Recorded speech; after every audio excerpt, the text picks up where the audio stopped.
Good evening. We'll have that story from Mike Dennison coming up just a little bit later in the newscast. But first, Cascade County Aging Services officials are working hard to ensure senior citizens have the essentials they need. Director Kim Thiel-Schaff says their food delivery program, Meals on Wheels, has seen a dramatic increase since the pandemic started. Drivers delivered just over 1,800 meals the last week of February compared to over 2,400 2 weeks ago. Thiel-Schaff says they've moved 7 people from Aging Services to Meals on Wheels to accommodate the boost in deliveries. The department recently received funding from the CARES Act to help continue operations while at-risk staff members are staying home. The $25,821 boost is only half of the total sum. Thiel-Schaff says that they'll use the other half after July 1st for respite care, continued deliveries, and offsetting food costs. Supplies are getting hard to find, so that money will help us reach out into the marketplace farther and get meat, vegetables. We're having trouble with chicken and pork right now, like everybody else is. So we're just having to make some alternatives. We're developing plant-based meals, that kind of thing. Cascade County Aging Services delivers hot and cold meals to residents around the county 5 days a week and around holidays. We have their delivery hours and schedule on our website. One of Montana's most famous museums will be soon back in business. The C.M. Russell Museum is turning their lights back on Thursday for their phased reopening. The C.M. Russell Museum store, as well as the Russell House and Studio, will reopen to the public. On June 25th, the entire museum complex will once again be open to the public. Dwayne Broughton, the Director of Art and Philanthropy at the museum, says the reopening is fitting because old Charlie Russell especially loved having visitors.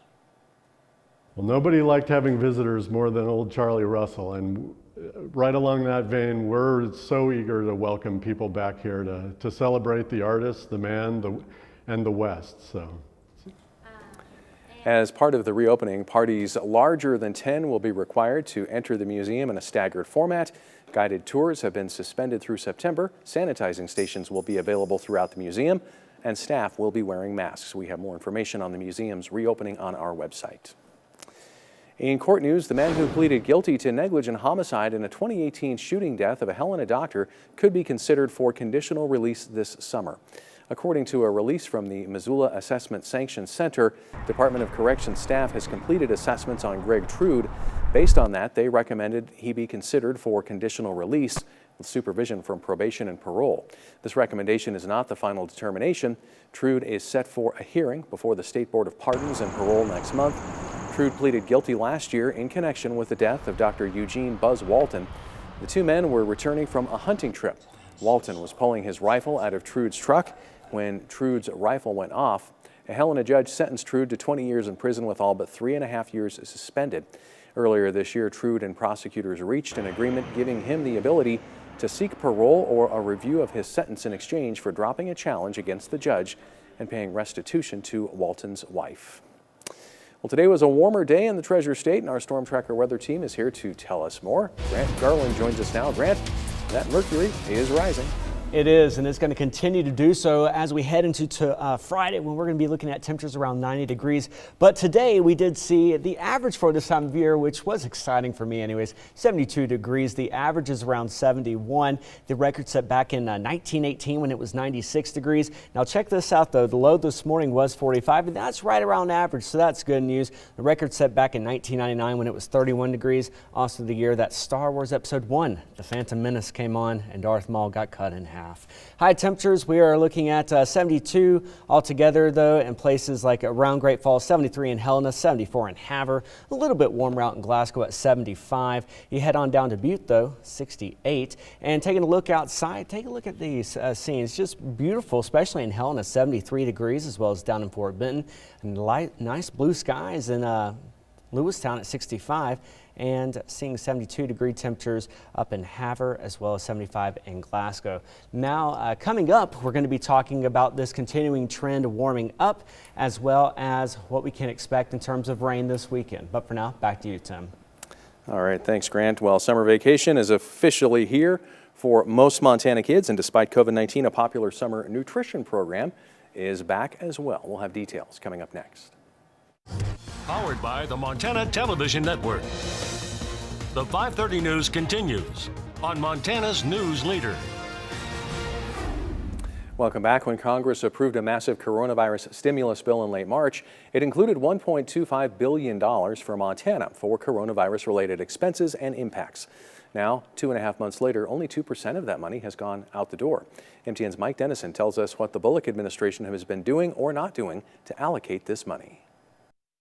Governor Steve Bullock appointed a task force to recommend how to spend this money, and after it issued a report May 1st, the administration lined out a dozen programs, including grants to businesses to help them survive and money for people who can't pay their rent or mortgages. But as of this week, only $31 million of the $1.25 billion in federal funding has been approved for disbursement. The biggest chunk is $16 million in stabilization grants for small businesses, distributed to about 2,000 companies across the state, employing up to 50 people each. Another $5 million has gone to nonprofit organizations, $4 million to local public health departments, and $1.6 million to Montana food banks. The state also has approved $1.5 million in emergency housing assistance, although not all that money is out the door. But more than 9,500 applications for grants are still pending, including 6,500 from small businesses seeking stabilization aid and almost 1,000 from people needing emergency housing assistance. Republican legislative leaders and members of the business community are among those saying, what's the holdup? I think there's growing frustration with the slow pace of that. It doesn't do any good to sit in a bank account up in Helena. I think it'd be a lot better to push that out in the prescribed manner that the governor's task force has laid out for him. Griffin also says that restaurants and others in the hospitality industry who've been hit particularly hard by shutdowns believe much more money from the $1.25 billion pot could be made available for them. Republican State Representative Lou Jones, a Conrad business owner who sat on the governor's task force, agrees. He and others also say the money should be leveraged to create more relief, such as a commercial loan interest deferral program that would enable banks to pitch in as well. And Republican House Speaker Greg Hertz of Polson says a large amount of money should be made available to local governments who know best where it's needed. The Bullock administration says it's waiting for local governments to submit requests for COVID-19 costs this week and in July. The governor also said last week that another option for business aid, similar to the loan deferral program mentioned by Jones and others, will be rolled out soon.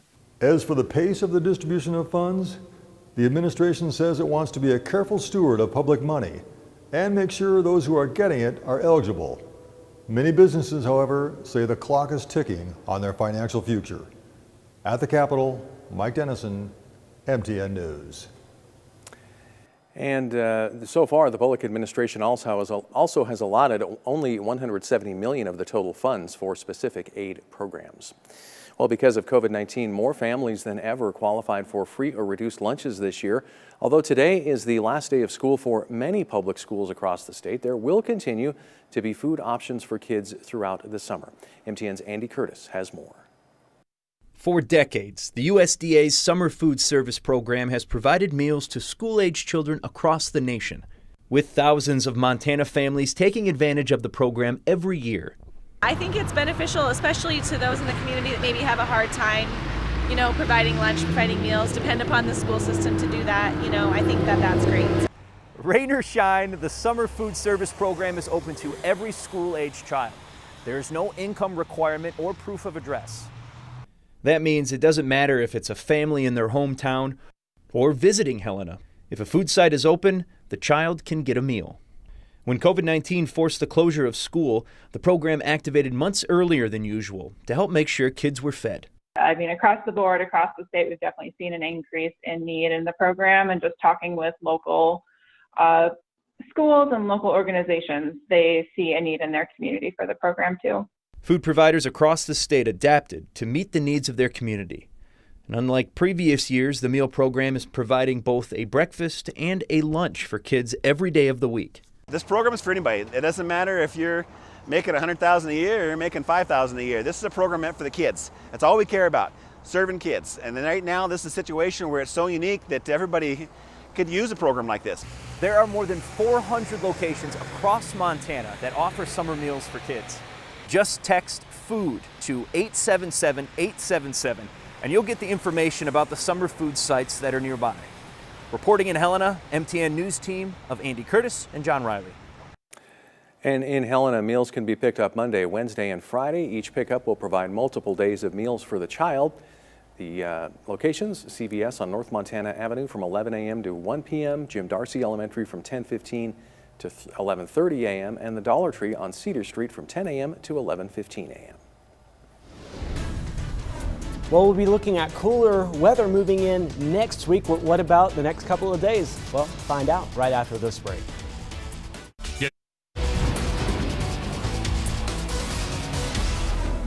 Welcome back, everyone. Take a look at this shot behind me. It's almost like Andy's room in Toy Story with the clouds out there. Looks beautiful with the green scenery too. My goodness, I could just take a picture of that and put it up. Maybe I'd sell it to you. I don't know. 72 degrees right now in the Electric City. It feels great outside, right at room temperature. And with that breeze too, for those of us like me who get hot very quickly, that breeze should be able to keep us cool out there. Elsewhere, we're seeing temperatures a little bit warmer. Let's say up towards Glasgow, 75 degrees, 65 in Lewistown, 73 in Helena. Head on out to Kalispell, right around 64 degrees. And for our friends in Helena, well, today's high did get up to around 73 for you all. It's not that much difference, only 1 degree difference than the average at 74. Record set back in 1956 when it was 94 degrees. Also the year that Elvis Presley had that hit, Heartbreak Hotel. And with our winds, we are looking at some places a little bit breezier than others. West wind 15 in Great Falls, 18 though down in Helena. Anywhere else that we can say 16 mile-per-hour winds out of northwest in Glasgow.